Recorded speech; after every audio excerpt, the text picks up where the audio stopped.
moments later. Assalamualaikum warahmatullahi wabarakatuh. Kami dari kelompok 6 ingin mempresentasikan tentang manajemen.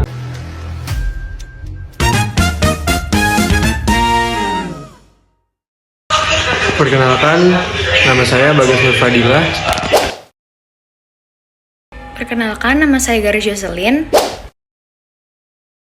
Perkenalkan, nama saya Mutiara Aulia Rahma. Perkenalkan, saya Zairofiana Putri. Berikut penjelasan terkait manajemen dari kelompok kami.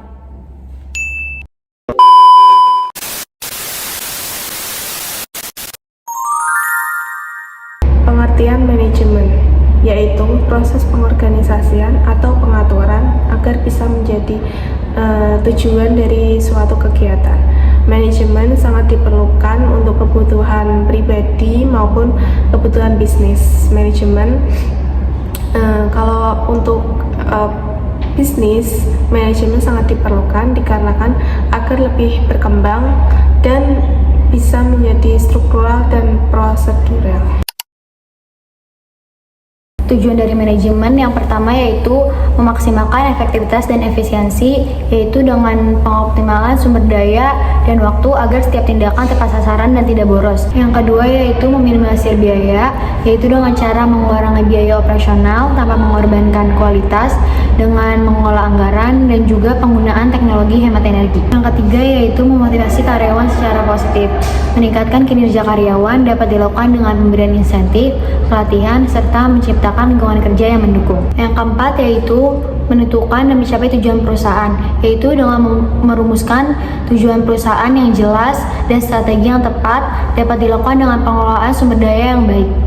Yang terakhir yaitu memastikan kualitas yang dihasilkan selalu bagus, yaitu dengan menetapkan dan menjaga standar kualitas agar produk atau layanan yang diberikan selalu memuaskan konsumen. Jenis-jenis manajemen itu dibagi dalam beberapa. Yang pertama ada SDM atau sumber daya manusia.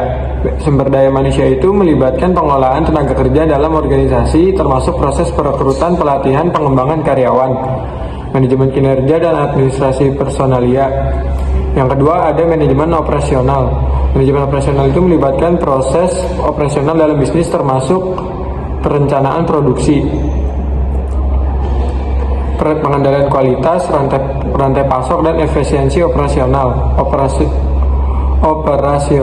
Yang ketiga ada manajemen pemasaran. Manajemen pemasaran melibatkan pengembangan strategi untuk memasarkan produk atau layanan bisnis kepada konsumen. Yang keempat ada manajemen keuangan. Manajemen keuangan melibatkan pengelolaan aspek keuangan bisnis, termasuk perencanaan keuangan, penganggaran, pengelolaan risiko, dan analisis keuangan. Yang kelima, ada manajemen proyek. Manajemen proyek melibatkan perencanaan, perorganisasian, dan pengendalian proyek dalam batasan waktu, biaya, dan sumber daya yang ditentukan. Perencanaan proyek membuat rencana proyek yang jelas dan secara spesifik. Yang selanjutnya yang keenam ada manajemen strategis. Manajemen strategis melibatkan perencanaan jangka panjang dan pengambilan keputusan yang strategis yang mempengaruhi arah bisnis. Yang ketujuh ada manajemen inovasi. Manajemen inovasi melibatkan pengembangan dan implementasi ide-ide baru yang dapat meningkatkan produk, layanan, atau proses bisnis. Yang kedelapan, yang terakhir ada manajemen krisis. Manajemen krisis melibatkan penanganan situasi. Selanjutnya ada manfaat manajemen. Yang pertama, membantu dalam menyusun strategi bisnis. Nah, apabila di suatu perusahaan mempunyai strategi bisnis yang baik, akan dapat mencegah atau meminimalisir permasalahan-permasalahan yang akan terjadi di masa depan. Yang kedua ada membantu dalam mengalokasikan sumber daya dan waktu. Nah, di sini manajemen berperan untuk pembagian kerja bagi karyawan atau pegawai dan untuk mencegah adanya kinerja hasil yang buruk. Yang ketiga ada membantu menciptakan perilaku bisnis yang positif. Nah, apabila memiliki manajemen yang baik, akan berdampak pada para pelaku bisnis yang berpikir pada masa depan dan berpikir untuk melakukan kerja secara kooperatif. Yang keempat, ada membantu dalam menarik perhatian konsumen. Nah, selain konsumen itu tertarik pada kualitas barang atau jasa yang ditawarkan, konsumen juga tertarik dalam manajemen bisnis yang baik seperti pada pelayanannya atau servisnya. Selain itu, juga apabila suatu perusahaan memiliki strategi bisnis dalam pemasaran yang baik, akan dapat menarik lebih banyak lagi konsumen yang tertarik.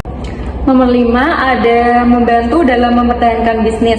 Nah, apabila memiliki manajemen yang baik dalam mengatur dan mengelola, akan dapat mempertahankan bisnis yang sedang dijalankan. Nomor 6, ada meminimalisir biaya. Nah, manajemen menggabungkan faktor produksi dalam mengatur untuk tidak adanya atau mencegah pemborosan waktu dan upaya yang dilakukan agar tidak terjadinya pemborosan uang. Nah, manajemen bisa melakukan return on investment yang lebih baik lagi. Yang terakhir, ada bertahan dalam lingkungan yang dinamis. Nah, manajemen membantu perusahaan untuk beradaptasi dengan lingkungan yang memiliki perubahan sesuai dengan zaman yang sedang terjadi. Sekian presentasi dari kelompok kami, kurang lebihnya mohon dimaafkan. Terima kasih. Wassalamualaikum warahmatullahi wabarakatuh.